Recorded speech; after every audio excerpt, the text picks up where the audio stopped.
Whispered melodies and tales में आपका स्वागत है और मैं हूं आपका दोस्त और इस चैनल का सूत्रधार देवव्रत मजूमदार। चलिए कहानी शुरू करते हैं। मुखर्जी मेंशन में अपराध, अध्याय 11। मिस्टर भैरव नाथ का जादुई करतब। जब भैरव नाथ मुखर्जी और उसके दो शरणार्थी सुरंग के दूर छोर से बाहर निकले तो उन्होंने देखा कि अलमारी का दरवाजा खुला हुआ था और पूरी भीड़ बेडरूम में उनका इंतजार कर रही थी। महुआ सेन एक हल्की सी चीख के साथ कमरे के पार दौड़ती हुई निशिगंधा से लिपट गई, जिसमें आंशिक सहानुभूति और आंशिक राहत थी। सौमित्र की छोटी सुनैना भरोसेमंद साथी नहीं रही थी। पिछले 24 घंटों के तनाव ने सभी पर असर डाला था। पुराने ढंग के चौड़े कमरे में माहौल तनावपूर्ण था और भैरवनाथ की कुछ हद तक मूर्खतापूर्ण आवाज और हास्यपूर्ण भाव वहां एक असंगत पहलू जोड़ रहे थे। निर्देशानुसार सामान्य हाजिर, उसने चमकते हुए कहा, अलमारी से बाहर निकलते हुए। कृपया रेखांकित स्थान पर हस्ताक्षर करें। हालांकि जैसे ही वे सब कमरे में आ गए, भैरवनाथ ने सावधानीपूर्वक अलमारी का दरवाजा बंद कर दिया, जिससे यह स्पष्ट हुआ कि वह खास तौर पर इस बात को लेकर चिंतित था कि उनके द्वारा छोड़े गए छोटे बॉक्स रूम में कोई आवाज न पहुंचे। प्रशांत सन्याल सबसे पहले बोले। उनका चेहरा थोड़ा गुलाबी था और उनके हाव भाव से यह स्पष्ट था कि घायल हाथ अब उनके उत्साह को नहीं दबा पा रहा था। अब जब हम सब यहां हैं, उन्होंने कहा, तो हमें इस मुद्दे पर पूरी तरह ध्यान देना चाहिए और एक योजना बनानी चाहिए जिससे हम यहां से बाहर निकल सकें और उन लोगों को उनका हक मिल सके। मैं तो लड़ाई के पक्ष में हूं। अरे जरा रुको मेरे भाई, कौशिक घोष ने आलसी स्वर में कहा। आओ सब कुछ सही तरीके से शुरू करें। सबसे पहले तुम दोनों खोई हुई आत्माएं क्या कर रही थीं? उन्होंने निशिगंधा और पृथ्वीराज से पूछा। हमारे प्यारे भैरवनाथ ने तुम्हें कैसे पकड़ा? कोई झगड़ा तो नहीं हुआ, उम्मीद है? नहीं, सब कुछ प्रेमपूर्वक हुआ, मिस्टर भैरवनाथ ने खुशी से कहा। मेरे रास्ते में केवल एक ही ड्रैगन थी, महिला वर्ग की, और वह भी मधुर शब्दों से भरी हुई। उनमें से अधिकांश मेरे लिए नए थे, उन्होंने विचारशील स्वर में जोड़ा। पृथ्वीराज की कहानी का वह हिस्सा जिसे छोटे डॉक्टर ने बताना उचित समझा, अधिक लंबा नहीं था। दूसरों के पास भी अपनी अपनी कहानियां थीं। कौशिक घोष ने खुद को प्रवक्ता बना लिया था और जैसे ही पृथ्वीराज ने अपनी बात समाप्त की, उन्होंने बोलना शुरू किया। हमने भी अपने तरीके से मजा लिया है।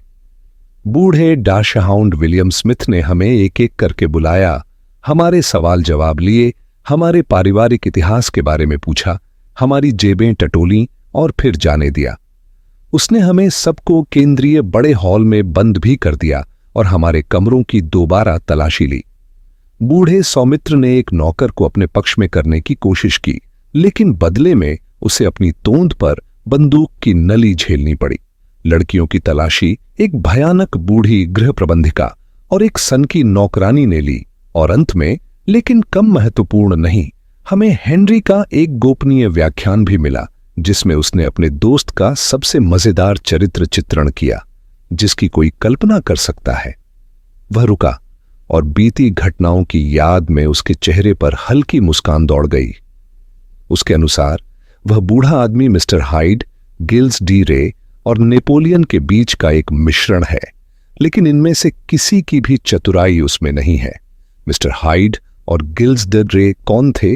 मिस्टर एडवर्ड हाइड एक काल्पनिक पात्र हैं जो रॉबर्ट लुई स्टीवेंसन के 1886 के उपन्यास स्ट्रेंज केस ऑफ डॉ जेकील एंड मिस्टर हाइड से हैं। वह डॉक्टर हेनरी जेकील का अंधेरा और खतरनाक रूप है जो एक विशेष दवा पीकर हाइड में बदल जाते हैं। हाइड निर्दयी, हिंसक और पापी कार्यों में लिप्त व्यक्ति है जिसे किसी भी चीज का पछतावा नहीं होता। उनका चरित्र मानव स्वभाव की दोहरी प्रवृत्ति, अच्छाई और बुराई के संघर्ष का प्रतीक है। गिल्स डी रे 1405-1440। गिल्स डी रे एक ऐतिहासिक व्यक्ति थे, एक फ्रांसीसी सामंत, योद्धा और जोन ऑफ आर्क के साथी। हालांकि उनके सैन्य करियर के बाद उन्हें बच्चों के अपहरण, यातना और हत्या जैसे भीषण अपराधों के लिए दोषी ठहराया गया था। उन्हें इतिहास के पहले दस्तावेजी सीरियल किलर में से एक माना जाता है। उनकी भयानक कहानी ने कई काले मिथकों और साहित्यिक कृतियों को प्रेरित किया और कई बार उन्हें ब्लूबियर्ड, नीली दाढ़ी वाले हत्यारे की कहानी से जोड़ा जाता है। मिस्टर हाइड और गिल्स द रे दोनों छिपी हुई दानवी प्रवृत्ति का प्रतीक हैं। हाइड एक सभ्य व्यक्ति के भीतर दबी हुई बुराई को दर्शाते हैं, जबकि गिल्स द रे एक वास्तविक जीवन के राक्षस थे जो एक सम्मानित योद्धा से एक भयानक अपराधी बन गए।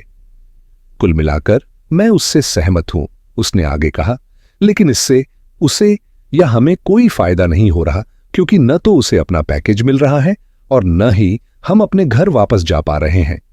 मैंने उसे यह बताया, लेकिन उसे मेरी बात समझ नहीं आई। मुझे डर है कि वह काफी मूर्ख व्यक्ति है। पृथ्वीराज ने सिर हिलाया।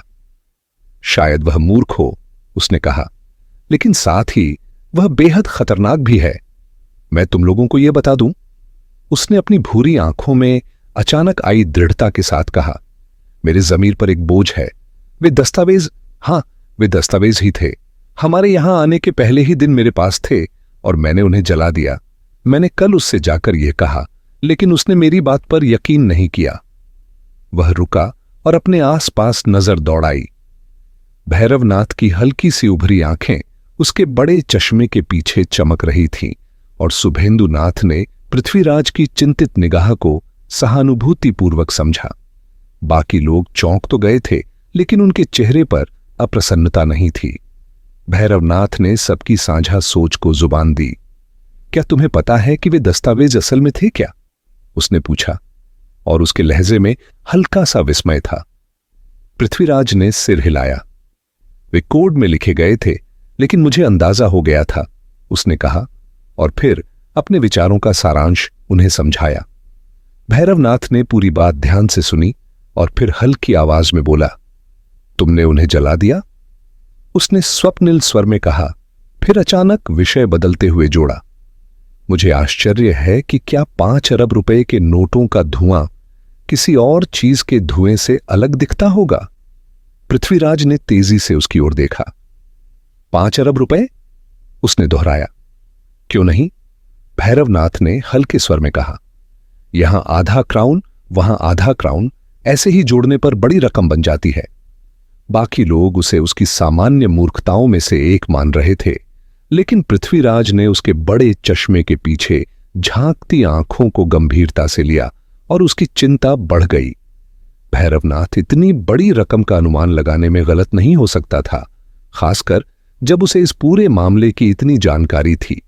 5 अरब रुपए, इस भारी भरकम रकम ने उसे जर्मन आदमी के नुकसान की असली कीमत का एहसास कराया और अब उसे समझ आया कि वह अपराधी उन योजनाओं को वापस पाने के लिए इतनी गंभीरता से खेल रहा था।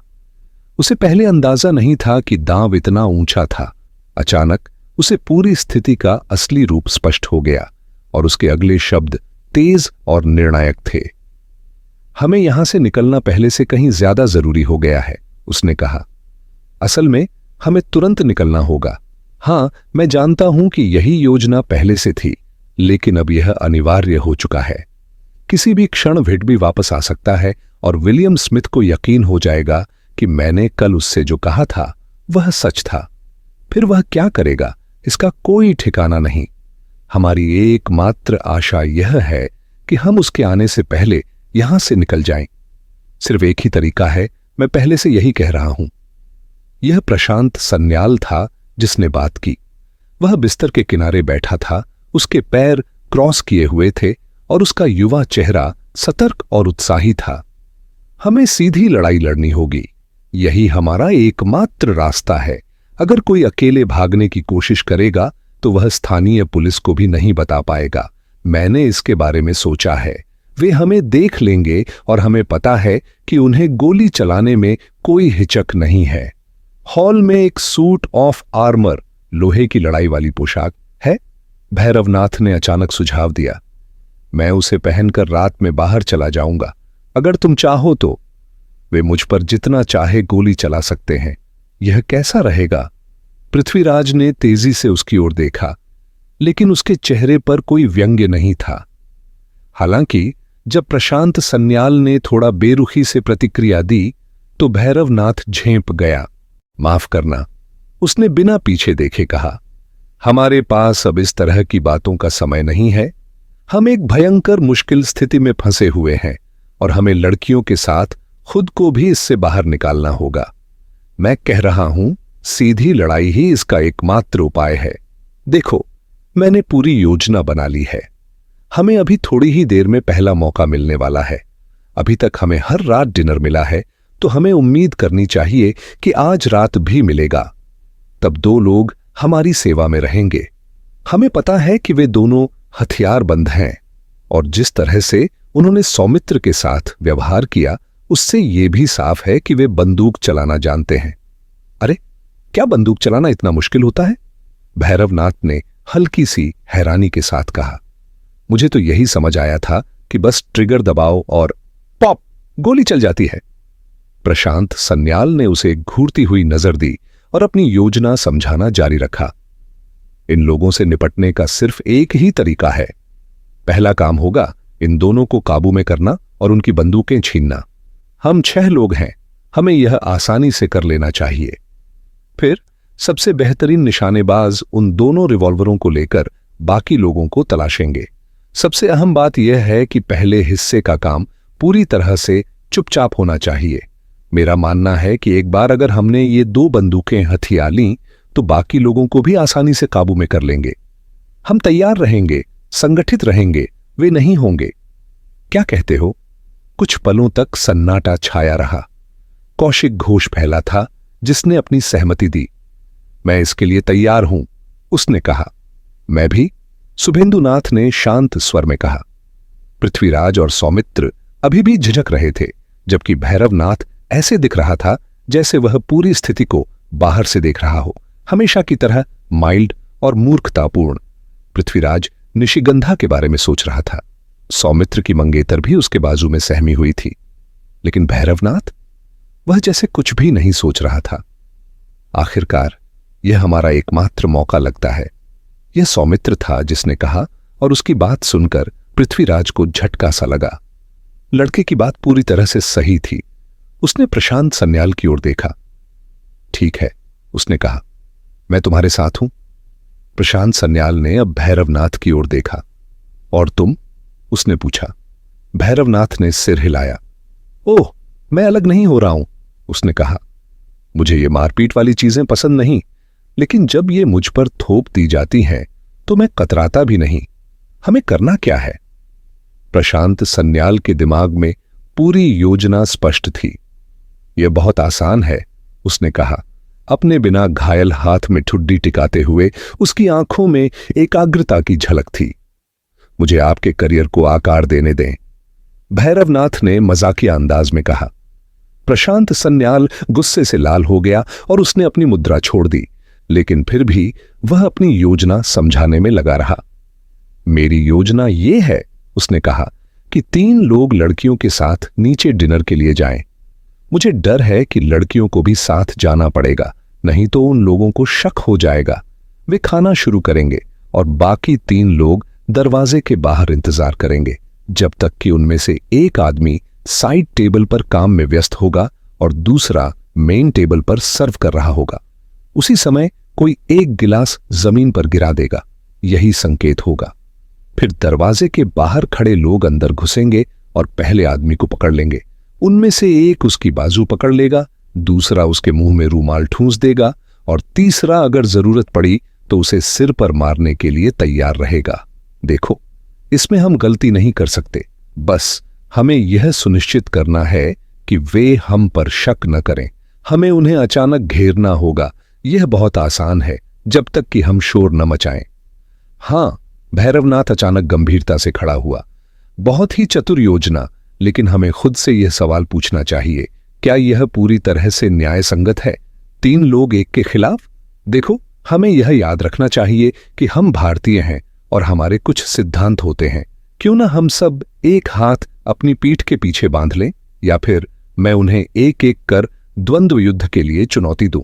प्रशांत सन्याल उठ खड़ा हुआ और सीधा भैरवनाथ के पास गया। उसने धीमी लेकिन दृढ़ आवाज में कुछ कहा।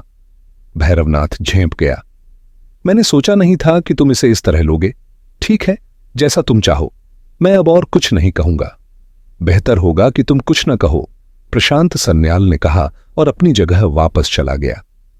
पृथ्वीराज, तुम, सौमित्र और मिस्टर भैरवनाथ लड़कियों के साथ नीचे जाओगे और शुभेंदुनाथ, कौशिक घोष और मैं दरवाजे के बाहर संकेत का इंतजार करेंगे। वह संकेत कौन देगा? यह काम किसी लड़की को करना होगा। मिस निशिगंधा, क्या तुम करोगी? निशिगंधा ने सिर हिलाया। जैसे ही एक आदमी काटने की मेज पर होगा और दूसरा हमें परोस रहा होगा, उसने कहा। प्रशांत सन्याल ने उसकी ओर मुस्कुराकर देखा। यही तो है, उसने कहा। अब सबको यह स्पष्ट है। उसने चारों ओर नजर दौड़ाई। उसकी आंखें उत्तेजना से चमक रही थीं। पृथ्वीराज, तुम उस आदमी के हाथ पकड़ोगे? सौमित्र, तुम्हारी जिम्मेदारी होगी उस खेल प्रेमी का मुंह बंद करने की। हां, भैरवनाथ ने कहा, जो जाहिर तौर पर उत्साह से बड़बड़ा रहा था। और मैं क्या करूं? तुम बस तैयार रहो, प्रशांत सन्याल ने कहा। उसके आकर्षक चेहरे पर हल्की सी व्यंग्यात्मक मुस्कान थी। अच्छा, ठीक है, मिस्टर भैरवनाथ ने कहा, जो स्पष्ट रूप से निराश दिख रहा था। अगर जरूरत पड़ी तो मैं उसे एक बोतल से बेहोश करने के लिए तैयार रहूंगा। यही विचार है? प्रशांत सन्याल ने अनिच्छा से सहमति जताई और बाकी की ओर मुड़ा। बिल्कुल, यह उन दोनों गुंडा नौकरों के लिए एक झटका होगा जब वे तुम्हें इतने प्रसन्न और सहज देखेंगे, लेकिन मुझे लगता है कि सबसे अच्छा तरीका यही होगा कि ऐसे अंदर जाओ जैसे कुछ हुआ ही ना हो। अगर चाहो तो थोड़ी मजेदार बातचीत भी कर सकते हो ताकि उन लोगों को कोई शक न हो। यही वह जगह है जहां तुम काम आ सकते हो। उसने भैरवनाथ की ओर मुड़ते हुए जोड़ा। जितना चाहो बोलते रहो, यही सही समय होगा मजाकिया बनने का। बिल्कुल, मिस्टर भैरवनाथ ने चहकते हुए कहा। मैं उन्हें अपना 2 मुहा सिक्का दिखाऊंगा। मैं बहुत मजेदार बातें करूंगा। जब मैं पियानो पर बैठा तो वे हंसे, लेकिन जब मैंने बजाना शुरू किया तो उन्हें तुरंत समझ आ गया कि मैंने प्रशांत सन्याल का पेटेंट कोर्स किया है। वे मुझे चीयर करने लगे। ओ, चुप रहो, कौशिक घोष ने हंसते हुए कहा। मजा डिनर पर शुरू होगा। और हां, वैसे जब हम इन लोगों की बंदूकें छीन लेंगे तो उनके साथ क्या करेंगे? उन्हें ऐसे ही छोड़ देंगे? मैंने उसके बारे में भी सोचा है, अटूट संकल्प वाले प्रशांत सन्याल ने कहा। हम उन्हें बांध देंगे। मैंने कुछ सूटकेस की पट्टियां इकट्ठी की हैं, इससे काम चल जाएगा। हम उन्हें कुर्सियों से कसकर बांध देंगे और वहीं छोड़ देंगे। ठीक, कौशिक घोष ने कहा। और फिर जब हम यह सब कर लेंगे तो उसके बाद क्या होगा? फिर कोई एक लड़कियों को सुरक्षित स्थान पर ले जाएगा, प्रशांत सन्याल ने कहा। वे खुद को किसी सुरक्षित कमरे में बंद कर लेंगी। मिस निशिगंधा का कमरा सीढ़ियों के ठीक ऊपर है, वहां। फिर हम बाकी लोग 2 समूहों में बंटकर एक एक रिवॉल्वर लेकर नौकरों के क्वार्टर पर हमला करेंगे। वहां हमें थोड़ी किस्मत के साथ और भी बंदूकें मिल सकती हैं। फिर हम उन लड़कों को पकड़ेंगे जो डिनर के बाद हम पर नजर रखने आते हैं, उन्हें भी बांध देंगे और उसके बाद सीधे ओल्ड विलियम स्मिथ के क्वार्टर पर धावा बोलेंगे। वह रुका और चारों ओर देखता हुआ मुस्कुराया।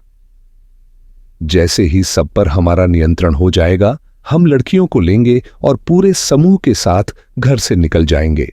कैसा लगा? सुनने में बहुत अच्छा लग रहा है, मिस्टर भैरवनाथ ने कहा। फिर एक पल रुककर जोड़ा, बहुत ही सरल। लेकिन अगर किसी ने शोर मचा दिया तो? मेरा मतलब है, अगर एक बंदूक 3 लोगों के लिए पड़ गई और पूरा गिरोह हम पर टूट पड़ा तो? प्रशांत सन्याल झुंझला उठा। उसे मिस्टर भैरवनाथ के मददगार सुझावों से अब पूरी तरह से ऊब हो चुकी थी। बस कोई शोर नहीं होना चाहिए, उसने कहा। यही मुख्य बात है। और वैसे मुझे लगता है कि तुम्हें लड़कियों के साथ रहना चाहिए। उसके कहने का मतलब स्पष्ट था, लेकिन पृथ्वीराज को आश्चर्य हुआ जब मिस्टर भैरवनाथ ने इस विचार को तुरंत स्वीकार कर लिया। बिल्कुल, उसने कहा, मुझे बहुत खुशी होगी। प्रशांत सन्याल का अगला जवाब कट गया। शायद अच्छा ही हुआ, पृथ्वीराज ने सोचा, क्योंकि तभी एक गंभीर और नाटकीय आवाज गूंजी। डिनर, गोंग की गहरी गूंजती हुई ध्वनि। 6 युवा थोड़ी घबराहट के साथ बड़े भोजन कक्ष की ओर बढ़े। सुनैना सौमित्र का हाथ थामे थी। दूसरी 2 लड़कियां एक दूसरे से चिपकी हुई थीं और पृथ्वीराज को मिस्टर भैरवनाथ से 2-4 शब्द कहने का मौका मिल गया। तुम्हें यह योजना पसंद नहीं आई? उसने हल्के स्वर में पूछा। दूसरे ने कंधे उचका दिए। यही तो जोखिम है मेरे दोस्त, उसने धीरे से कहा। हमारा मल्लयुद्ध प्रेमी यह नहीं समझ पा रहा कि हम किसी साधारण गिरोह से नहीं भिड़ रहे। मैंने उसे समझाने की कोशिश की, लेकिन मुझे लगता है कि उसने इसे सिर्फ मेरी मजाकिया हरकत समझ लिया। जिन लोगों में हास्य बुद्धि नहीं होती, वे अक्सर इसे लेकर अजीब सोच रखते हैं। खैर, यह कारगर हो भी सकता है। यह आखिरी चीज होगी जिसकी वे हमसे उम्मीद करेंगे, और अगर तुमने सच में वह कागज जला दिया है तो यह सबसे अच्छा तरीका हो सकता है।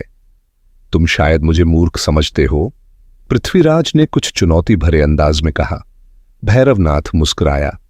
इसके विपरीत, नौजवान, मैं तुम्हें एक हास्यप्रिय व्यक्ति मानता हूं, शायद अनजाने में, लेकिन यह कोई बुरी बात नहीं है। उनकी बातचीत अचानक खत्म हो गई क्योंकि वे सीढ़ियों के नीचे पहुंच चुके थे और भोजन कक्ष की ओर बढ़ रहे थे। दरवाजा खुला था और जब वे अंदर गए तो देखा कि मेज 9 लोगों के लिए लगी हुई थी और वे दोनों आदमी जिन्होंने सप्ताहांत में नौकरों का काम किया था, उनके आने का इंतजार कर रहे थे। सभी मेज पर बैठ गए। बाकी लोग बस आते ही होंगे, लेकिन हम शुरुआत कर सकते हैं, भैरवनाथ ने कहा, और खाना शुरू हो गया। कुछ मिनटों तक ऐसा लगा जैसे पूरे घर में फैला गंभीर माहौल किसी भी हल्की फुल्की बातचीत को दबा देगा, लेकिन मिस्टर भैरवनाथ ने स्थिति को संभाल लिया। पृथ्वीराज को उनकी बातों पर पहले हैरानी हुई, फिर अचानक उसे एहसास हुआ कि भैरवनाथ के पेशे को देखते हुए किसी भी परिस्थिति में बकवास करने की कला उनके सबसे बड़े गुणों में से एक हो सकती है।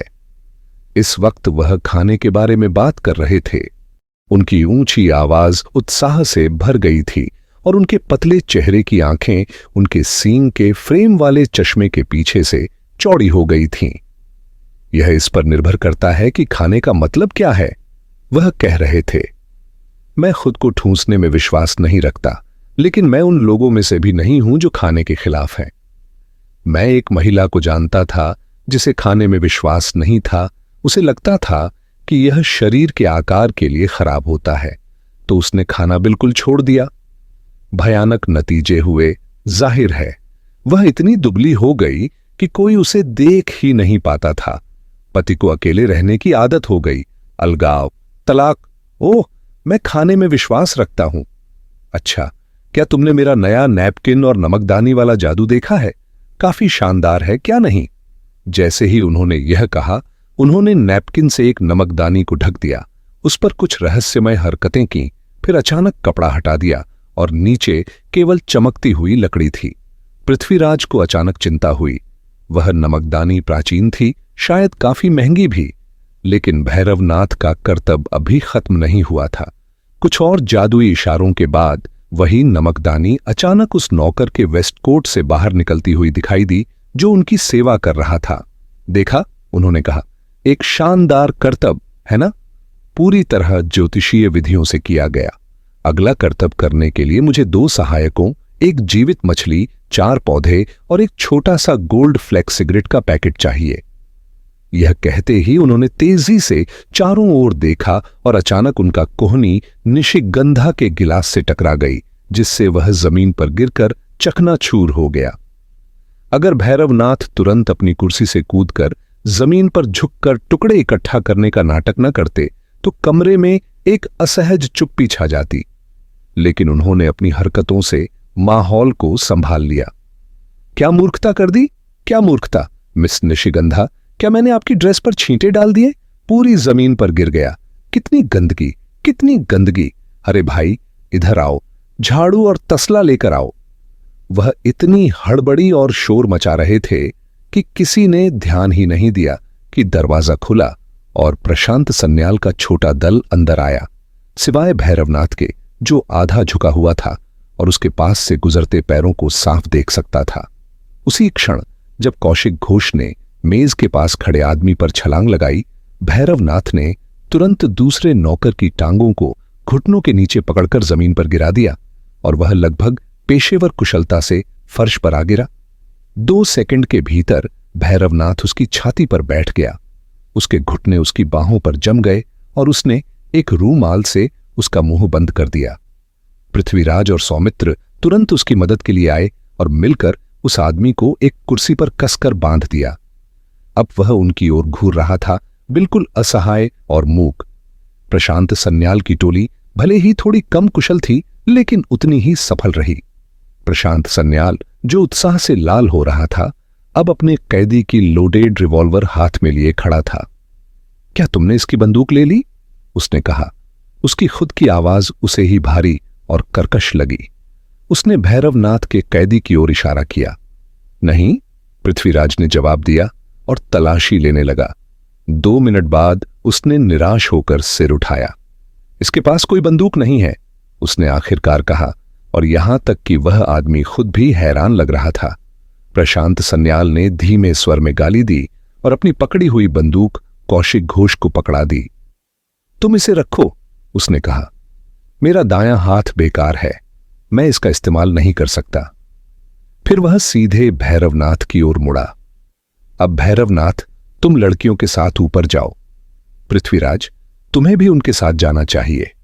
जैसे ही उन्हें सुरक्षित कमरे में बंद कर दो, तुरंत वापस आओ। हम नौकरों के क्वार्टर की तरफ बढ़ रहे हैं। वे बिना कुछ कहे आज्ञा का पालन करने लगे। पृथ्वीराज भैरवनाथ और तीनों लड़कियों को चुपचाप कमरे से बाहर ले गया, हॉल पार किया और चौड़ी सीढ़ियों से ऊपर चढ़ने लगा। पहली मंजिल के लैंडिंग पर पहुंचते ही वे अचानक रुक गए। धुंधली रोशनी में 2 आकृतियां उनकी ओर बढ़ रही थीं, जेसी हेनरी और वह भारी भरकम लाल चेहरे वाला आदमी जिससे पृथ्वीराज ने पहले विलियम स्मिथ के दरवाजे के बाहर निशिगंधा को खोजते हुए सामना किया था। वे चुपचाप गुजर सकते थे, लेकिन हेनरी की रेशमी संदेह से भरी आवाज ने उन्हें रोक दिया। डिनर जल्दी खत्म हो गया? उसने पूछा, अपनी संकरी चमकती आंखें निशिगंधा पर टिकाते हुए। निशिगंधा ने ठंडी आवाज में जवाब दिया कि हां, और सीढ़ियों पर आगे बढ़ने लगी, लेकिन हेनरी की नीयत बातचीत को आगे बढ़ाने की थी। वह उसके सामने ऐसे खिसक आया कि वह और उसका साथी दोनों रास्ता रोक कर खड़े हो गए। तुम सब इतने उतावले लग रहे हो, हेनरी ने धीरे से कहा, कि यह मुझे किसी अभियान जैसा लग रहा है, या फिर यह तुम्हारे उन लाजवाब लुका छिपी के खेलों में से एक है जिन्हें तुम इतनी कुशलता से खेलते हो। फिर उसके चेहरे पर एक खुली हुई उपहासपूर्ण मुस्कान फैल गई। मुझे कहने दो, और उम्मीद है कि तुम बुरा नहीं मानोगे, उसने अपनी उसी चिकनी चापलूस आवाज में कहा। लेकिन क्या तुम्हें नहीं लगता कि तुम श्री विलियम स्मिथ की सहनशीलता की परीक्षा कुछ ज्यादा ही ले रहे हो? अगर तुम समझदार हो तो मेरी सलाह मानो और चुपचाप रहो, जब तक कि उन्हें तुम्हें छोड़ने का मन न हो। उसके शब्द भले ही हल्के फुल्के लगे, लेकिन उनमें छुपी चेतावनी स्पष्ट थी। पृथ्वीराज ने तुरंत निशिगंधा का हाथ पकड़ा और उसे उन दोनों के बीच से निकालकर आगे बढ़ा दिया। हम आपकी बात पूरी तरह समझते हैं मिस्टर हेनरी, उसने धीरे से कहा। हेनरी की मुस्कान गहरी होती गई और वह हल्का सा पीछे हट गया ताकि वे गुजर सके।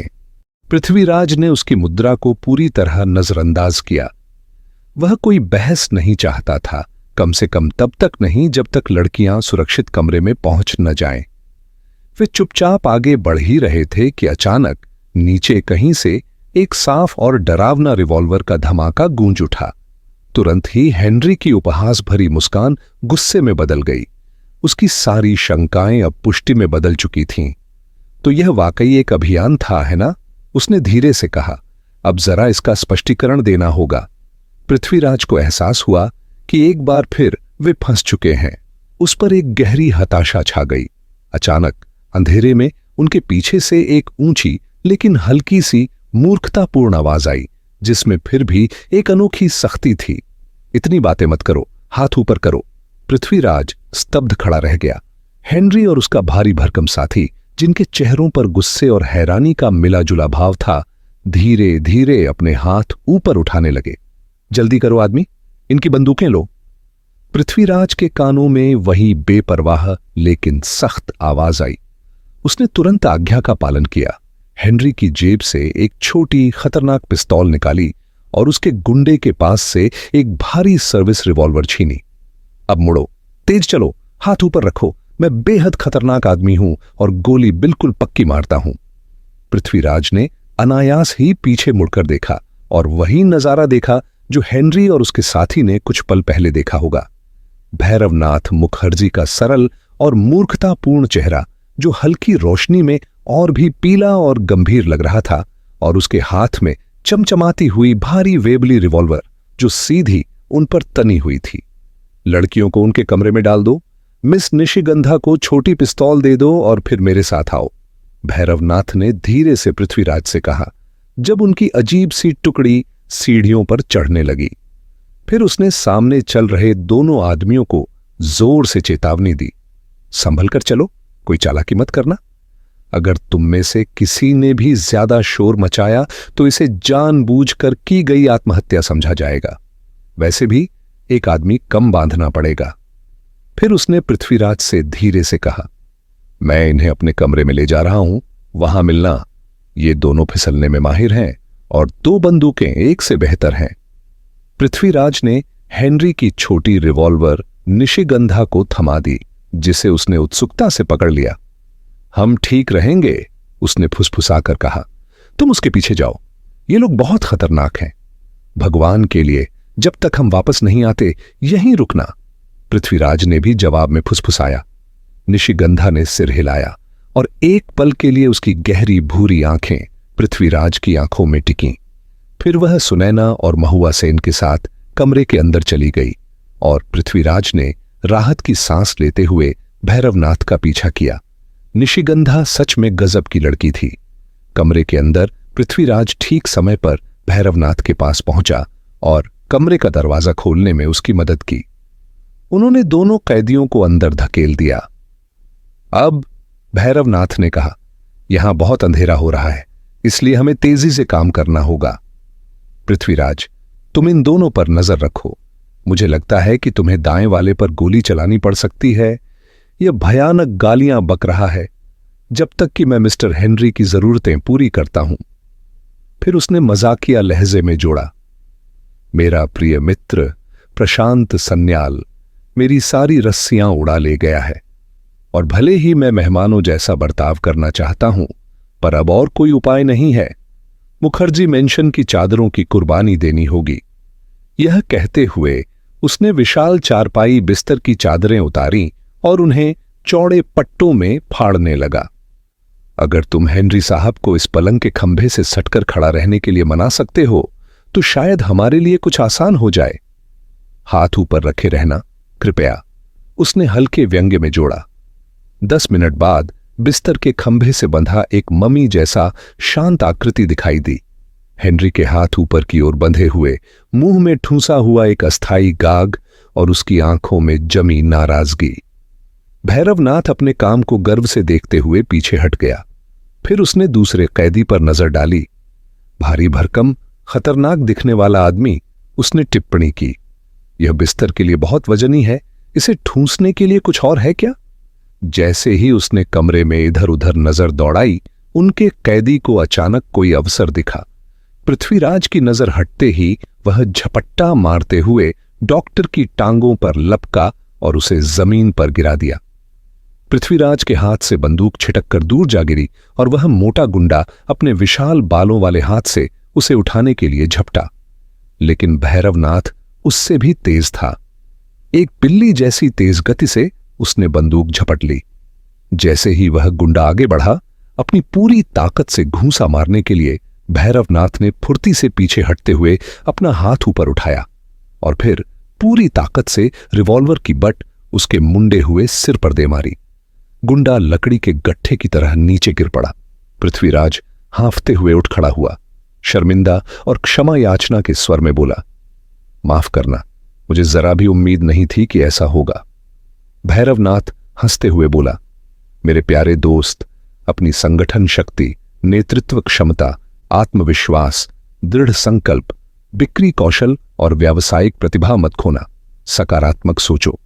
यह महाशय खुद ही अपनी समस्या हल कर चुके हैं। अब बस हमें इसे किसी अलमारी में ठूंस कर दरवाजा बंद करना है। यह जल्दी नहीं जागेगा। पृथ्वीराज ने शर्मिंदा होते हुए मदद की और वे दोनों उस भारी आदमी को घसीटते हुए पास की एक अलमारी में ठूंसकर दरवाजा बंद करके चाबी घुमा दी। अब मुझे लगता है कि हमें नीचे जाकर बाकी शैतानी में हाथ बटाना चाहिए, भैरवनाथ ने आलस्य से अंगड़ाई लेते हुए कहा। क्या तुम्हें और गोलियों की आवाज सुनाई दी? मुझे यकीन नहीं, पृथ्वीराज ने कहा। जब तुम इससे निपट रहे थे मुझे कुछ हल्का शोर सुनाई दिया था।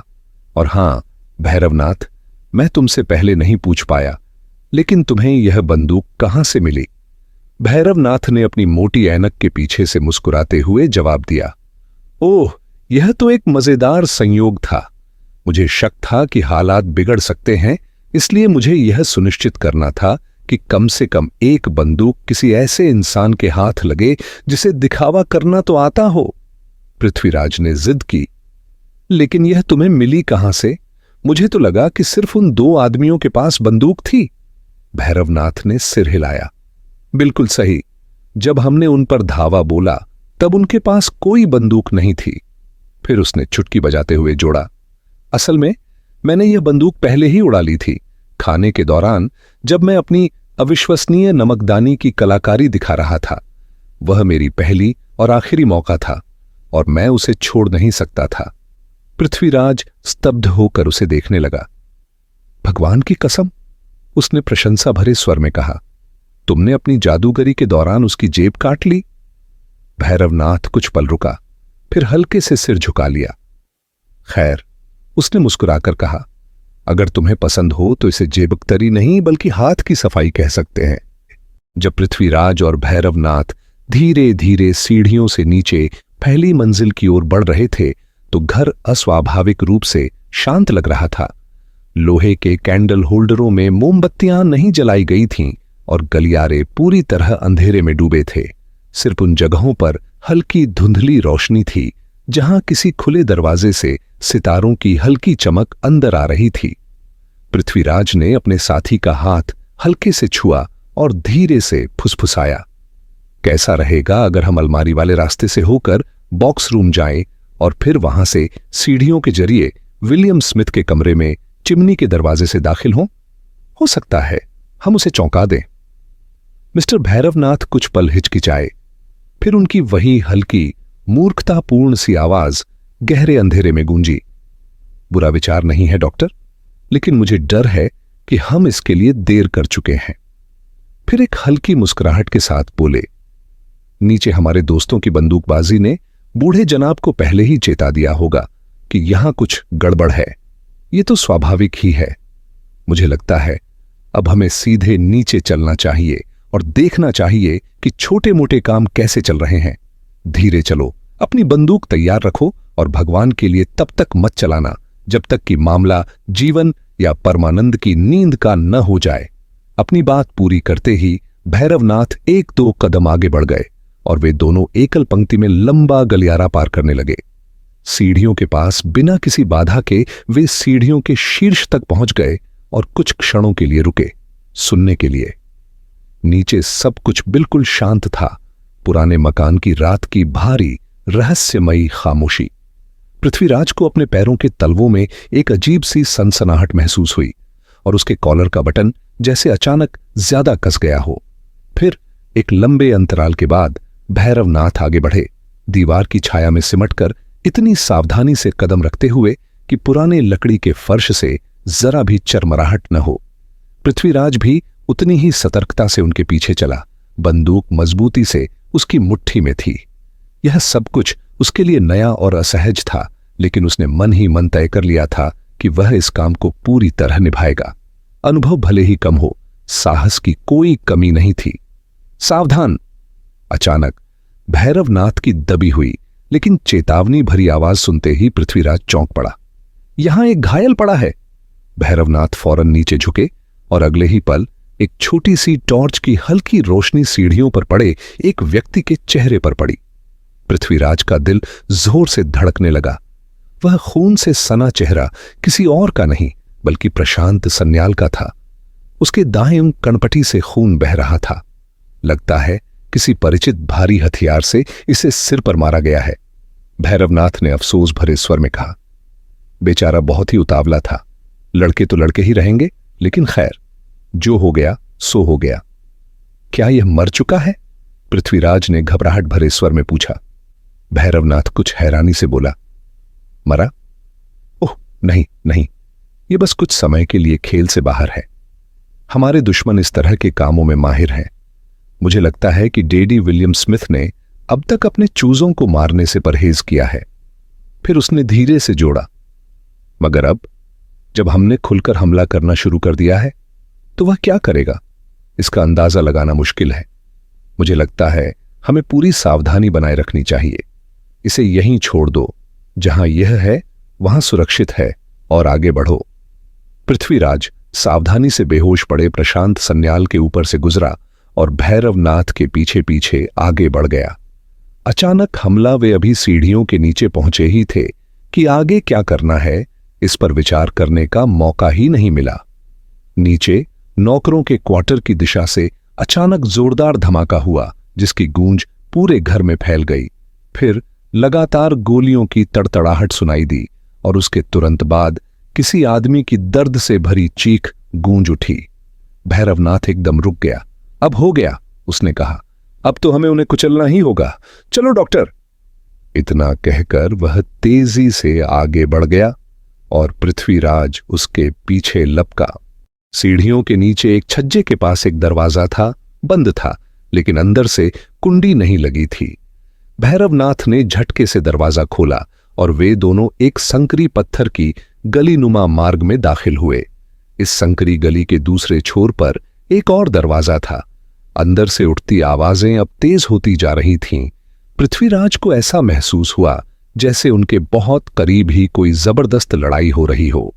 दूसरा दरवाजा खुलते ही एक विशाल पत्थर की रसोई दिखाई दी, जिसे दो झूलते हुए तेल के दियों की रोशनी मंद रूप से प्रकाशित कर रही थी। पहले तो पृथ्वीराज को लगा कि यह जगह सुनसान है, लेकिन तभी कमरे के दूर कोने से एक घुटी घुटी सी आवाज आई, जिससे उसका ध्यान खींच गया। उसने मुड़कर देखा। एक भारी शरीर वाली, गहरे रंग की आंखों वाली औरत और एक कमजोर, घबराई हुई लड़की लकड़ी की रसोई की कुर्सियों से बंधी हुई थीं। उनके मुंह कपड़े से बांध दिए गए थे। ये मिसेस ब्राउनिंग और उर्सुला तिर्की हो सकती हैं। यह ख्याल उसके दिमाग में आया और तुरंत ही गायब भी हो गया, क्योंकि मिस्टर भैरवनाथ पहले ही दूसरे दरवाजे पर पहुंच चुके थे। यह एक भारी लोहे की कीलों जड़ी संरचना थी, जिसके पीछे जैसे कोहराम मचा हुआ था। भैरवनाथ ने लोहे की सिटकिनी उठाई, लेकिन तुरंत ही एक ओर कूद गए, क्योंकि दरवाजा जोर से धड़ाम से खुल गया और उसके पीछे छिपा हुआ आदमी औंधे मुंह कमरे में गिर पड़ा। यह वेंडन था, वही आदमी जिसने उस सुबह निशिगंधा और पृथ्वीराज से उनके कैद खाने में मुलाकात की थी। वह तेजी से उठ खड़ा हुआ और पहले व्यक्ति पर झपट पड़ा, जो दुर्भाग्य से खुद भैरवनाथ था। वेंडन का मकसद भैरवनाथ की बंदूक छीनना था, लेकिन भैरवनाथ, जो किसी रिवॉल्वर को ठीक से इस्तेमाल करने से अजीब तरह की नफरत रखते थे, ने बड़ी फुर्ती और अप्रत्याशित ताकत से खुद को वेंडन की पकड़ से छुड़ा लिया। फिर अपने शब्दों में कहें तो उसे एक सटीक चोट पहुंचा दी। यह एक वैज्ञानिक ढंग से लगाया गया हल्का मगर प्रभावी प्रहार था। वेंडन की आंखें पलट गईं, वह लड़खड़ाया और जमीन पर धड़ाम से गिर पड़ा। पृथ्वीराज और भैरवनाथ उसके ऊपर से छलांग लगाकर दरवाजे के अंदर पहुंचे। वे अब एक विशाल मेहराबदार स्क्लरी, छोटी रसोई या ब्रूहाउस, शराब बनाने की जगह की दहलीज पर खड़े थे। कमरे में रोशनी का एकमात्र स्रोत दीवार पर टंगी एक छोटी सी लैंप और एक धधकती हुई आग थी, जो एक ढंसी हुई चूल्हे जैसी संरचना में जल रही थी। कमरे में जो भी फर्नीचर था, एक पुरानी हिलती डुलती मेज और कुछ बेंचें, वह सब तोड़कर जलाऊ लकड़ी में तब्दील कर दिया गया था और उसके टुकड़े पत्थर के फर्श पर बिखरे पड़े थे। कमरे में कुल 7 आदमी थे। पृथ्वीराज ने तुरंत 2 लोगों को पहचान लिया। वे वही थे जिन्हें उसने पहले भोजन कक्ष में बंधा और चुप्पी साधे हुए देखा था। अन्य 2 उसे अनजान लगे, लेकिन बाकी 3 उसके अपने ही साथी थे। उसने चौंक कर सोचा, इनकी बंदूकें कहां गईं? भोजन कक्ष में बंधे कैदियों की बंदूकें तो छीन ली गई थीं, ये उसे मालूम था, लेकिन कौशिक घोष के पास तो हथियार होना चाहिए था। सुबह वेंडन के पास भी एक रिवॉल्वर था, और जो दो छोटे फुर्तीले हरियाणवी आदमी थे, उनकी शक्ल सूरत से तो यही लगता था कि उनके पास हथियार जरूर होंगे। फिर अभी कुछ देर पहले गोलियों की आवाज भी तो आई थी। उसका शक सही निकला। कमरे में गोलियों के निशान भी थे। सौमित्र एक लंबे पत्थर के सिंक पर पड़ा था, जो कमरे की पूरी लंबाई में लगभग 3 फीट ऊंचा बना हुआ था। वहीं कौशिक घोष, जिसकी पिछली शिथिलता पूरी तरह गायब हो चुकी थी, कमरे के कोने में पागलों की तरह एक आदमी से भिड़ा हुआ था। लेकिन इन सब में सबसे प्रभावशाली दृश्य शुभेंदुनाथ मुखर्जी का था। वह सौमित्र के सामने उसी सिंक की धार पर संतुलन बनाए खड़ा था। जलती हुई आग की टिमटिमाती रोशनी उसकी पतली लंबी काया पर पड़ रही थी, जिससे वह अस्वाभाविक रूप से ऊंचा लग रहा था। उसके बाल बिखरे हुए थे, उसके कपड़े जगह जगह से फटे और खून से सने हुए थे, मगर सबसे अलग बात थी उसका चेहरा। एक होशियार व्यंग्यात्मक विद्वान की जगह वहां अब मध्ययुगीन योद्धा खड़ा था। एक ऐसा आदमी जिसने पूरी आत्मा से इस लड़ाई को अपना लिया था और जो किसी कट्टर योद्धा की तरह जूझ रहा था। उसके हाथों में लकड़ी का एक डंडा था, जिसके सिरे पर भारी लोहे की अंजल लगी हुई थी, जैसी अक्सर कुओं से पानी खींचने के लिए इस्तेमाल की जाती है। शायद यह वही चीज थी जो उसे अचानक हाथ लग गई थी, लेकिन उसके मौजूदा जुनून में यह किसी घातक हथियार से कम नहीं थी। वह इसे पागलपन की हद तक घुमा रहा था, तीनों दुश्मनों को ऐसे पीछे धकेल रहा था जैसे वे भौंकते हुए शिकारी कुत्ते हों। और जब आग की लौ एक बार फिर उसके चेहरे पर पड़ी, तो पृथ्वीराज को ऐसा लगा कि वह कोई साधारण आदमी नहीं, बल्कि कोई प्रतिशोध का देवदूत बन चुका था। भैरवनाथ ने अपनी बंदूक निकाली और उसकी हल्की लेकिन तेज आवाज कमरे के शोर के बीच स्पष्ट रूप से गूंजी। फिर उसने शांत स्वर में जोड़ा, आज रात की मस्ती बहुत हो गई, अब बंद करो, मैं गोली चला रहा हूं। और उसी पल एक गोली शुभेंदुनाथ मुखर्जी के सामने खड़े आदमी के सिर के पास से निकलकर पीछे की पत्थर की दीवार में जा ढंसी। परिणाम तत्काल था। कमरे का सारा शोर थम गया। विलियम स्मिथ के गिरोह के चारों आदमी धीरे धीरे अपने हाथ ऊपर उठाने लगे। धीरे धीरे शुभेंदुनाथ मुखर्जी का उठा हुआ डंडा नीचे गिरने लगा। वह सिंक से उतरकर एकदम ढह गया। उसका सिर उसके घुटनों के बीच लटक गया और उसके बाजू निर्जीव होकर लटक गए। कौशिक घोष लड़खड़ाता हुआ आग के पास की रोशनी में आया, थोड़ा घायल और अस्त व्यस्त, लेकिन सुरक्षित। भगवान का शुक्र है कि तुम आ गए, उसने हांफते हुए कहा और मुस्कुराया। मुझे लगा कि हमारा खेल खत्म हो चुका है। मिस्टर भैरवनाथ ने कैदियों को दीवार के सहारे सीधी पंक्ति में खड़ा कर दिया। अब अगर आप लोग इन्हें संभाल कर रखेंगे, उन्होंने हंसते हुए कहा, तो मैं अपना मशहूर रस्सी वाला करतब दोहराऊंगा। इस बार मैं सिर्फ असली रस्सी का ही इस्तेमाल करने जा रहा हूं, जो सौभाग्य से यहीं पहले से तैयार पड़ी है। यह कहते हुए उन्होंने चूल्हे के पास टंगी कपड़े सुखाने की रस्सी को खोलना शुरू कर दिया। उन्होंने अपनी बंदूक कौशिक घोष को थमा दी, जबकि पृथ्वीराज इस बार अधिक सतर्क रहते हुए कैदियों को काबू में रखे रहा। जैसे ही भैरवनाथ ने चारों को रस्सी से बांधना शुरू किया, कौशिक घोष, जो अभी भी हांफ रहा था, ने संक्षेप में उस घटना का विवरण देना शुरू किया जो कुछ क्षण पहले घट चुकी थी। हम सबसे पहले रसोई में पहुंचे, उसने कहना शुरू किया।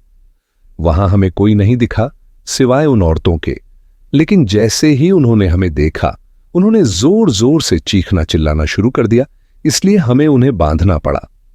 जब यह सब हो गया, तब हमें एहसास हुआ कि प्रशांत सन्याल हमारे साथ नहीं था। हमें लगा कि वह किसी मुसीबत में फंस गया होगा, इसलिए हम उसे ढूंढने वापस जाने लगे। लेकिन हम अभी आधे रास्ते में ही थे कि दरवाजा अचानक जोर से खुला और एक आदमी अंदर घुस आया। वह रुका और गहरी सांस ली। मैंने उसे चेतावनी दी कि हाथ ऊपर कर ले, नहीं तो मैं गोली चला दूंगा। वह झटके से बोला, लेकिन उसने मेरी बात नहीं मानी। वह सीधे मुझ पर झपटा तो मैंने गोली चला दी। जाहिर है मैंने उसे मारने के इरादे से नहीं चलाई थी, इसलिए गोली नहीं लगी। लेकिन इस आवाज ने जैसे पूरे माहौल को जगा दिया। अचानक चारों ओर कदमों की आहट गूंजने लगी। हमें समझ ही नहीं आया कि इस आदमी को कहां ले जाए। तभी हमें यह दरवाजा सही लगा तो हम उसे यहां अंदर ले आए, लेकिन तभी रसोई की गली से 4 और लोग हम पर टूट पड़े। सौमित्र तब तक पहले वाले आदमी की बंदूक छीन चुका था। मुझे लगता है वह थोड़ा घबरा गया और बेतहाशा गोलियां दागने लगा, अधिकतर उनके सिरों के ऊपर से। फिर उनमें से एक ने उसे पकड़ लिया और वह उधर सिंक पर गिर पड़ा, अपनी बंदूक के ऊपर। लेकिन तब तक मैंने किसी तरह इन लोगों को काबू में कर लिया, भगवान जाने कैसे। उसका लहजा विनम्र था, लेकिन उनके कैदियों के चेहरे यह स्पष्ट कर रहे थे कि उसने कैसे यह किया था। मैंने उनसे कहा कि हाथ ऊपर कर लें। वह आगे बोला। फिर मैंने शुभेंदुनाथ मुखर्जी को चिल्लाकर कहा कि उनकी बंदूकें ले ले। वह रुका और कमरे के कोने में दुबकी हुई शुभेंदुनाथ मुखर्जी की चुपचाप बैठी आकृति को देखने लगा। बेचारा पुराना दोस्त, उसने कहा। मुझे लगता है कि वह पागल हो गया, लगभग उन्मादी हो उठा। उसने बंदूकें उठा लीं, जो सिर्फ 2 थीं, लेकिन इससे पहले कि मैं उसे रोक पाता, उसने उन्हें उस ईंटों से ढके कुएं में फेंक दिया। देखा उसे? बहुत गहरा कुआं है। बंदूकें गिरने के बाद भी काफी देर तक पानी में गिरने की आवाज आती रही। मैंने उसे रोका, लेकिन वह जोर से चिल्लाया, कुछ ऐसा जो स्वीट 17 जैसा अजीब लगा, और फिर उस पानी खींचने वाले बड़े चम्मच स्कूप को उठा लिया और बिना किसी होश हवास के इधर उधर मारने लगा। वह सिर हिलाकर रुका और फिर अचानक बोला, फिर एक बहुत ही बुरी चीज हुई। उनमें से एक आदमी मेरी तरफ बढ़ा। मैंने उसे चेतावनी दी कि मैं गोली चला दूंगा, और फिर मैंने सचमुच ट्रिगर दबाया, लेकिन बंदूक सिर्फ क्लिक कर गई। जो गोली मैंने पहले चलाई थी वही आखिरी थी। फिर हम सीधे हाथापाई पर उतर आए। जब तुम अंदर आए तब बाकी 3 लोग सौमित्र की बंदूक छीनने की कोशिश कर रहे थे, क्योंकि वह बेहोश पड़ा था और शुभेंदुनाथ मुखर्जी बिल्कुल किसी झल्लाद की तरह लड़ रहा था। फिर तुम लोगों ने आकर इस सब का अंत कर दिया। बहुत ही शानदार कहानी, मिस्टर भैरवनाथ ने हल्की मुस्कान के साथ कहा। एक ही रात के लिए विशेष रूप से प्रस्तुत हमारे वीर लड़के। खैर, मैंने इन सज्जनों को ठीक से बांध दिया है। अब डॉक्टर साहब, आप जरा घायलों को देख लें। पृथ्वीराज ने अपनी रिवॉल्वर नीचे की ओर झिझकते हुए सौमित्र की ओर बढ़ा। वह पत्थर के सिंक पर एक खतरनाक मुद्रा में दोहरा होकर पड़ा था। उसका चेहरा ढका हुआ था। जल्दी से की गई जांच में यह साफ हो गया कि उसे बस खोपड़ी पर एक हल्की खरोंच आई थी। पृथ्वीराज ने राहत की सांस ली। यह बस बेहोश है, उसने संक्षेप में कहा। गोली इसकी कनपटी को छूकर निकल गई और इसे बेहोश कर दिया। हमें इसे ऊपर ले जाना चाहिए। मुझे नहीं लगता कि इसमें कोई दिक्कत होनी चाहिए, कौशिक घोष ने उत्साहपूर्वक कहा। अब हमारा रास्ता लगभग साफ है। हेनरी और उसका एक गुंडा ऊपर कैद है, 4 हमारे पास यहां बंधे हुए हैं और एक बाहर पड़ा है, यानी कुल 7। फिर डॉक्टर और उसका ड्राइवर अभी भी कहीं बाहर होंगे, यानी बस वही पुराना विलियम स्मिथ बचा है। यह घर अब हमारा है। इतनी जल्दी खुश मत हो, भैरवनाथ धीरे धीरे उनकी ओर चलते हुए बोले। बूढ़ा विलियम स्मिथ कोई मामूली आदमी नहीं है। बस उसे अपना स्काउट्स का पॉकेट नाइफ मिल जाए और खेल दोबारा शुरू हो जाएगा। मेरी राय में डॉक्टर को यहां रहना चाहिए, अपनी बंदूक, मरीज और कैदियों के साथ, और तुम मेरे साथ चलो। मैं सौमित्र की बंदूक ले लूंगा। ठीक है, कौशिक घोष ने कहा। तो योजना क्या है? इलाके का मुआयना? कुछ वैसा ही, भैरवनाथ ने सहमति जताई। मुझे कुछ मेडिकल सहायता की जरूरत पड़ेगी। हमारे दल का सफेद सूरज, व्हाइट होप, सीढ़ियों के पास पड़ा है। तुम उसे संभालना, जबकि मैं पोप्पा वॉन फेबर को खोजने जाऊंगा। फिर लौटते हुए मैं लड़कियों को भी ले आऊंगा और हम सब इकट्ठे बाहर निकलेंगे, गौरव, साहस और भारतीय युवकों की प्रसिद्ध बहादुरी, धैर्य और शालीनता के साथ। यही इस पल का नारा है। कौशिक घोष ने आश्चर्य से उसकी ओर देखा। क्या तुम हमेशा बकवास ही करते हो? उसने कहा। नहीं, मिस्टर भैरवनाथ ने हल्के अंदाज में जवाब दिया, लेकिन मैंने यह भाषा विज्ञापन पढ़ते हुए सीखी है। चलो। वह ब्रूहाउस से निकलकर रसोई की ओर बढ़े। कौशिक घोष उनके पीछे पीछे चल पड़ा। दरवाजे की चौखट पर पहुंचते ही भैरवनाथ अचानक रुक गए और उनके मुंह से एक विस्मित आवाज निकल गई। क्या हुआ? पृथ्वीराज तुरंत उनके पीछे दौड़ा और अगले ही पल उसने भी घबराकर सांस रोक ली। वेंडन, वही आदमी जिसे भैरवनाथ ने मुश्किल से 10 मिनट पहले बेहोश कर दिया था और जो रेशे वाली चटाई पर बेसुध पड़ा था, पूरी तरह गायब हो चुका था। भैरवनाथ ने धीरे से कहा और इस बार उनकी आवाज असामान्य रूप से गंभीर थी। वह खुद से यहां से नहीं गया, उन्होंने कहा। कोई भी खोपड़ी उस झटके को सहन नहीं कर सकती जो मैंने उसे दिया था। नहीं मेरे दोस्तों, उसे यहां से ले जाया गया है। फिर उन्होंने मुस्कुराते हुए कहा, कहानी जारी रहेगी यकीनन। और फिर हल्के अंदाज में बोले, चल रहे हो कौशिक घोष? पृथ्वीराज वापस ब्रूहाउस में अपनी जगह लौट गया और अभी भी बेहोश पड़े सौमित्र के लिए जो भी कर सकता था किया। फिर वह आगे की घटनाओं का इंतजार करने लगा। अब वह इस पूरे अजीबोगरीब मामले पर विचार करना छोड़ चुका था जिसने एक शांत सम्मानजनक भारतवासी को इतनी विचित्र स्थिति में डाल दिया था। अब वह बस सामने की ग्रे पत्थर की दीवार पर एकटक देख रहा था। शुभेंदुनाथ मुखर्जी वहीं पड़ा रहा जहां वह गिरा था। बाकी लोगों ने उसे नहीं छेड़ा, यह समझते हुए कि वह शायद अकेला रहना पसंद करेगा। पृथ्वीराज तो उसे पूरी तरह भूल ही चुका था, इसलिए जब वह अचानक उठ बैठा और लड़खड़ाते हुए खड़ा हुआ तो छोटे कद के लाल बालों वाले डॉक्टर को काफी झटका लगा। शुभेंदुनाथ मुखर्जी का चेहरा अस्वाभाविक रूप से सफेद पड़ चुका था और उसकी गहरी आंखों में कोई चमक या भाव नहीं था। माफ करना, उसने शांत स्वर में कहा। मुझे लगता है कि मैं मानसिक रूप से बेकाबू हो गया था। अगर हम कभी कोलकाता वापस पहुंचे तो मुझे प्रदीप गांगुली से अपनी जांच करवानी होगी। अगर हम कभी वापस पहुंचे। पृथ्वीराज के मुंह से ये शब्द अनायास ही निकल पड़े। मेरे प्यारे दोस्त, बेवकूफी मत करो, हम किसी न किसी तरह वापस जरूर लौटेंगे। कमरे की खामोशी में उसकी खुद की आवाज उसे चिड़चिड़ी और झुंझलाहट भरी लगी और फिर एक बनावटी आशावाद से बोला जो उसकी आदत के विपरीत था। मुझे लगता है कि हम 1-2 घंटे में यहां से बाहर होंगे और तब मैं खुशी खुशी इस अविश्वसनीय अपराध की सूचना कोलकाता पुलिस को दूंगा। हालांकि बोलते समय भी वह खुद पर आश्चर्य कर रहा था। उसके शब्द और लहजा ऐसे थे जैसे कोई मामूली घटना पर चर्चा कर रहा हो, जबकि वास्तव में वह किसी बहुत बड़ी चीज का सामना कर रहा था। आगे की बातचीत वहीं रुक गई क्योंकि कौशिक घोष आ चुका था। इस बार उसके साथ अब होश में आ चुका, लेकिन अभी भी सुस्त पड़ा प्रशांत सन्याल था। चारों कैदी चुपचाप बैठे रहे और पहली संक्षिप्त औपचारिक बातों के बाद ब्रूहाउस में केवल चूल्हे में जलती आग की चटकने की आवाज सुनाई दे रही थी। सबसे पहले पृथ्वीराज ने ही खामोशी तोड़ी। उन्हें वहां बैठे एक युग बीत चुका सा लग रहा था और ऊपर के घर में अब तक कोई हलचल सुनाई नहीं दी थी। उम्मीद है कि वह ठीक होगा, उसने घबराते हुए कहा। कौशिक घोष ने सिर उठाया। अजीब आदमी है, उसने धीरे से कहा। आखिर वह है क्या? पृथ्वीराज हिचकिचाया।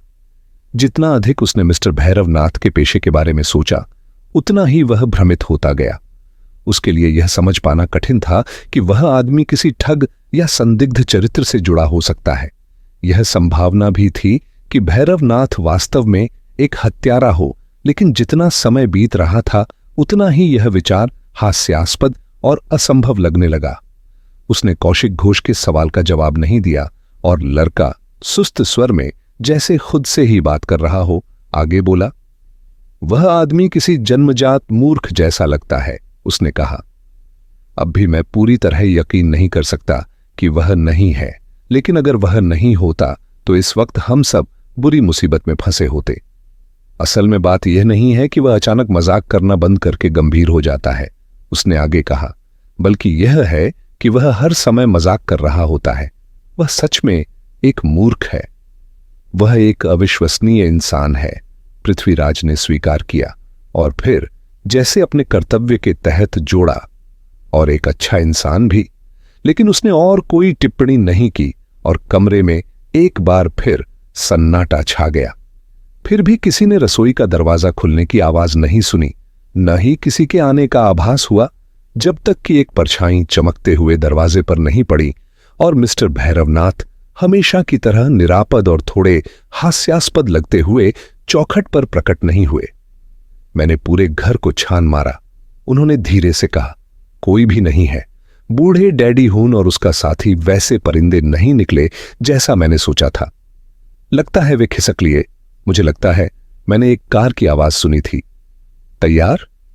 क्या तुम औरतों को ले आए? पृथ्वीराज ने पूछा। भैरवनाथ ने सिर हिलाया।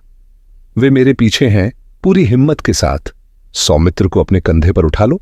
कौशिक, हम सब साथ साथ रहेंगे, औरतें बीच में और हथियारबंद लोग बाहर की ओर। मुझे नहीं लगता कि आसपास कोई है, लेकिन सावधानी बरतना बेहतर होगा। अब खुले मैदान की ओर चलें। कौशिक घोष ने बेहोश पड़े लड़के को अपने कंधे पर डाल लिया और पृथ्वीराज व शुभेंदुनाथ मुखर्जी ने प्रशांत सन्याल को, जो अब जल्दी से होश में आ रहा था, दोनों ओर से थाम लिया। रसोई में लड़कियां पहले से ही इंतजार कर रही थीं। सुनैना चुपचाप निशिगंधा के कंधे पर सिर रखकर रो रही थी और महुआ सेन के गोल गालों में जरा भी रंग नहीं था, लेकिन दोनों में किसी तरह का घबराहट का कोई निशान नहीं था। भैरवनाथ ने छोटे से इस दल को व्यवस्थित किया।